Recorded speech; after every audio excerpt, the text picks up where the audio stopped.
I'm David Griffin. It's the 20th of August 2018 and I'm with, at home with a very popular Chris Adams, because everyone who's walking past us is saying hello to him. Chris, we've had one interview. We've talked really about your formative years, and we got to the point where you're at Repton School and you've been invited or offered a 3-year contract with Derbyshire. So we're going back to 1987. So presumably that summer, when you finished the school, you came on to the Derbyshire.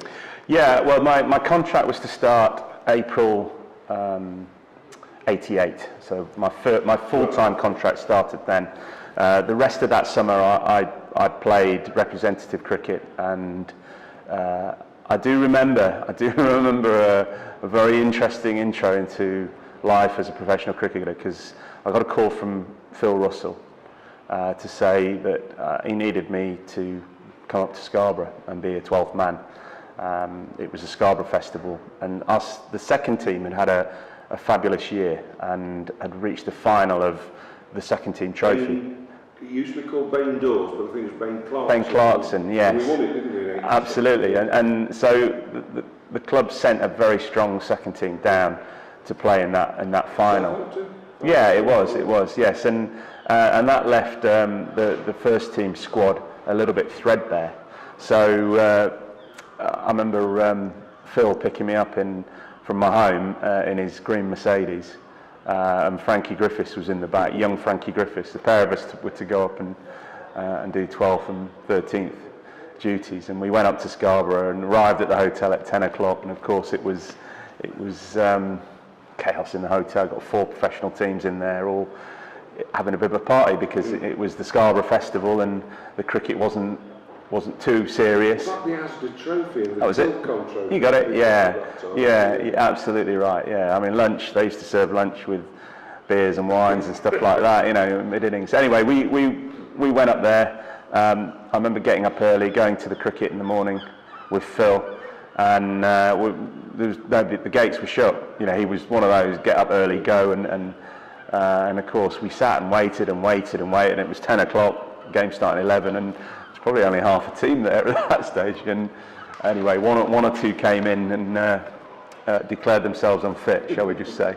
So Kim turned round to myself and said, "You're going to have to play, or not. You're going to have to play, but you're playing. You're going to bat 7, I think it was." And I was like, "Wow, okay, here we go." Wasn't expecting that, and yeah, and we played that day. I got a little bit of a bat towards the end of our innings, and I think unfortunately it rained in the afternoon, which meant I think the fixture went to a toss of a coin. Yeah. And so we lost the toss, and that was it. We were on our way home. So, but it was a really fascinating sort of intro into the beginnings of professional life. Are you aware, Chris? Because at that time in 1988, we signed Peter Bowler and Steve Goldsmith from Leicestershire and Kent, respectively. Yeah.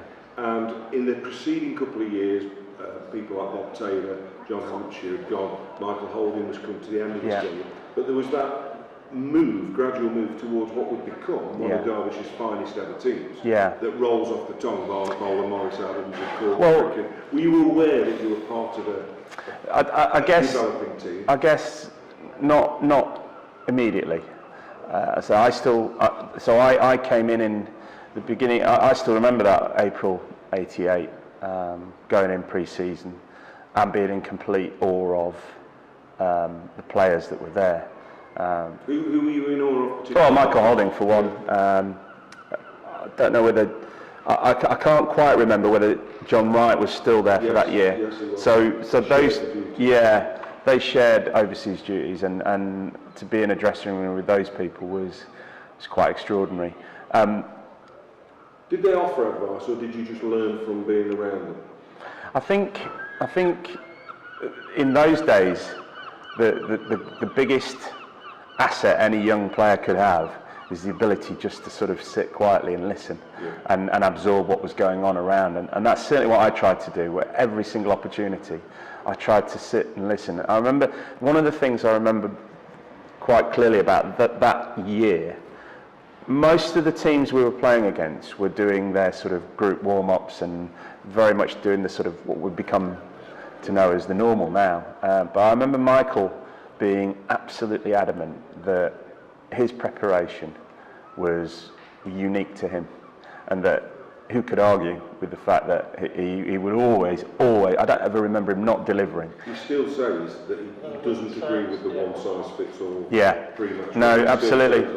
See, he knew exactly what he used to do. He used to go and have a couple of quiet laps around the ground, stop intermittently, stretch, and then he'd get who the keeper, we either Bernie Mayer or Carl Cricken, and he'd bowl anywhere between 6 and 12 deliveries.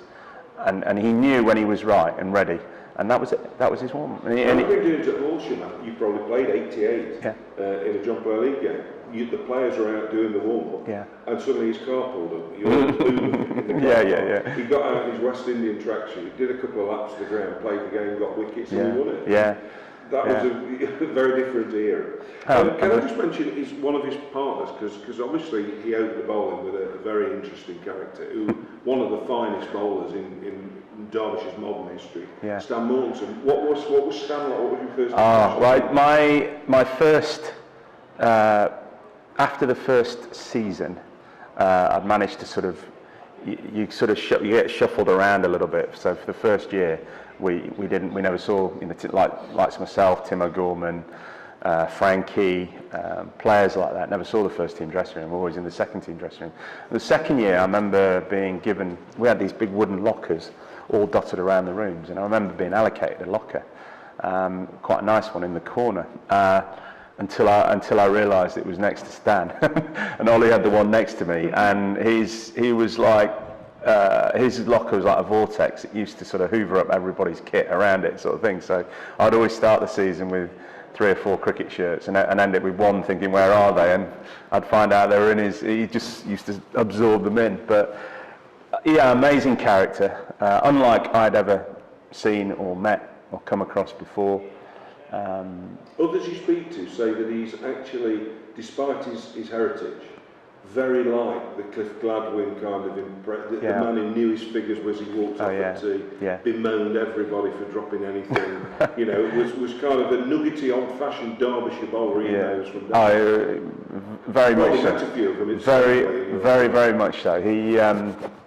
He prided himself on his figures. They were very important to him. He hated the fact that we had the ability, as a batting unit, to score the same amount of runs as the opposition in half the time, because that meant less time off the field with his boots up, and he would always, I remember going out to bat, and he would always be not far away saying, just get your head down, leave the big shots in the locker, just play it. Of course, our style, our way the way in which we were set up to play in those days was to go out and hit the ball, Well, I'd like to talk about that, because Derbyshire historically had been a bowler's county, with batsmen who were very stolid, very turgid, and you only got to look at the stats to see that. And that kind of changed post-Barlow with overseas in John Wright and Peter Kirsten. But it was only really with that group of, as aforementioned, Barlow, Barner, not so much bowler because he had a different style, but yourself and John in the middle order. So was that just a natural way that you played, this pugnacious, dominant style? Or was it something that the club and the unit said, this is how we want to play? Yeah, well, I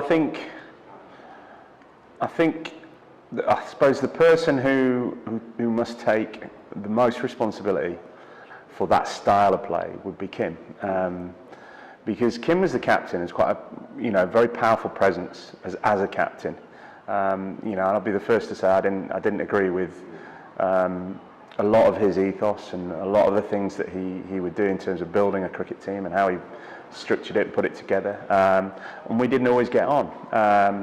He quite a private guy, so there's not a lot of social time with him. So, but as a captain and a cricketing brain, he was phenomenal, And for me, I still lay a great deal of credit at his door for my career, how it developed, because I don't ever remember him putting any pressure on me to go out and play in a certain way. I don't remember him chastising me if I got out cheaply or in an irrational way.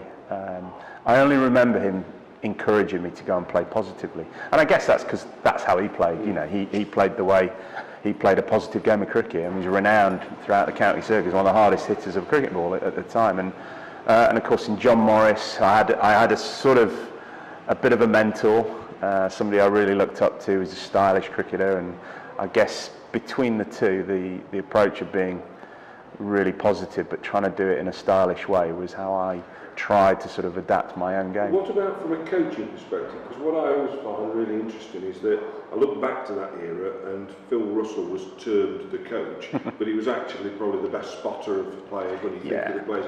So was anyone actually coaching? Because I remember John once saying to me, my best coach is Pete Bowler at the other end. He's the one who'll come down and tell me my feet aren't in the right place or my hands are in the wrong place. So who was coaching? Well, no, you? Well, 100%. You've hit the nail on the head. There wasn't much coaching. I suppose growing the first couple of years in the second team with Alan Hill, with dear old Bud. And again, I credit Bud with a great deal of assistance for me in my career, because he taught me the concept of repetition and a lot of drill work and hard work and graft and train and train and train. And we put hours and hours and hours of work in under Bud, but no real technical coaching. In fact, zero technical coaching. And bless him, Phil was, you're absolutely right, Phil was a scout really, and a manager of a team. He used to manage our pre-season. Once the season was underway, it was very much over to Kim to run things, and Phil would just make sure he made himself visible at a lot of cricket grounds, and he went off and found the next young talent, and that was what he did as a coach, if you like. Can I also just touch on fielding, because you became a superb slip fielder, but I always remember you more as a cover point, because the way you used to dash in, and it was just after that era of Randall and Gower and had started to make fielding sexy, if you like. Yeah. And you made that sort of short cover where you can tear in and almost like a goalkeeper stopping the ball in one-day cricket. Were you always a naturally gifted fielder, or was that something you had to work on as well? I think I had an ability to catch a ball. I had an ability I remember being up to the age of 10 a goalkeeper. Right, okay. At school, so I remember being, but you all seem to enjoy things. Yeah, it was. Who don't, well, I remember going back to that year when the second team were in '87 doing their stuff, and I did 12th man for another game, and I remember it was at Trent Bridge, and I remember being out there, having to go out there, and of course they put me at short leg, it's a position nobody enjoyed, and I remember Clive Rice batting, and he absolutely was terrified the life out of me. He had this steel look in his eyes and hit the ball ridiculously hard. And I remember we must have dropped several slip catches that day. Devon Malcolm, I remember getting really frustrated because he was charging in, bowling speed of light, and the ball just kept going to slip and down it would go. And I remember thinking that day that I went off and I thought, one of my goals is I'm going to work hard at my slip fielding, because if I can add that into my game and be an asset to the team in there, then when it comes to selection, it might just be the edge that goes. So that definitely was on my radar, and I tell you, it was definitely on Alan Hill's radar, because we caught, it seemed like 1,000 catches a day. It was his thing, he would just at the end of a net session, and nets were few and far between, but fielding sessions were every day for most of the 2 hours or 3 hours that were allocated. We were fielding, or fitness fielding, and as was the way in those days. So again, I credit Bud for the beginnings of that. Yes. And took my own ethos now as a coach and the game of cricket.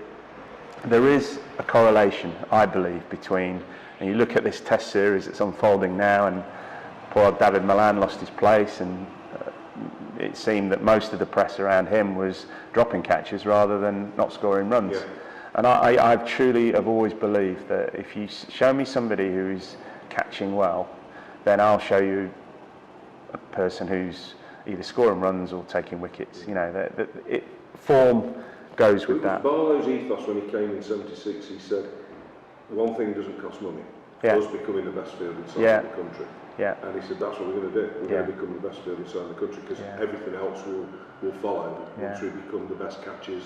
Well, from that part of the world comes a lot of simple but straight-talking people. So when I was fortunate to tour with England, I remember one of the first things Duncan Fletcher said. We had about 8 weeks before we flew out to South Africa, and he said, if you can't field, take a lot of catches, and if you're not fit, go and run. You've got 8 weeks to do it. Off you go, bang, and so we, you know, everybody did. It was phenomenally fit. I don't know how much catching and throwing and running around the likes of Athers and Hussein did, and Stewie, but I know for me, I was down here with Dave Gilbert and Pete Moores every day, doing something, you know, trying to make sure I was ready for when we flew out there. So. Well, what I'd like to do again is pause here, because I think we lead nicely for the next interview into the 1990s, which of course was a turbulent decade for Derbyshire, but also the most successful decade, and you were a huge part of that. Yeah. So for now, Chris, thank you very much.